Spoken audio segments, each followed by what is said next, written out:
Iliba lomsunguli weqembu iLadysmith Black Mambazo uJoseph Shabalala lizohlonzwa njengendawo yamagugu esifundazweni kanti umuzi wakhe uzoguqulwa ube indawo egcina amagugu. Lokhu kushiwo isikhungo iKwaZulu-Natal Amafa and Research Institute.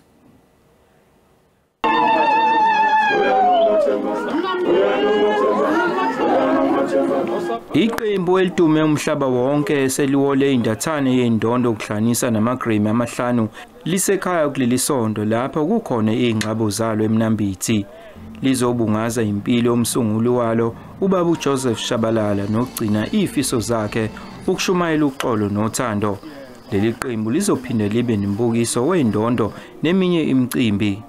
Iliba likaShabalala lesemnambithi lizokwenziwa indawo yesikhumbuzo ezoqoshwa umlando nomuzi wakhe oseClermont eThekwini ube sigcina amagugu. Uthi umuntu noma esuka la esuka khona afike adlule la afunde ukuthi ubani leli qhawe elilele la ngoba ubaba Shabalala uyiqhawe elasebenzela iSouth Africa yonke ngaphandle komnambithi kuphela. Kuziwe lapha eMnambithi kuzocelebratewa amambazo nokufundisa intsha ekhulayo ngomlando wamambazo so that bangagcini ngokuyibona komabonakude.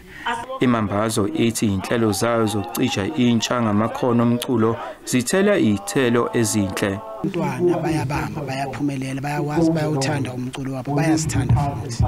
Imambazo esize kukona isikhiphile nje impela enkingeni zokuba mhlambe sithole sesisematshwaleni. Imambazo ibongele abaculi bakuleli abathathu okuvota Kellerman uZex Bantwini nomcebo Zikode ngokuhlabana ngendondo yeGrammy.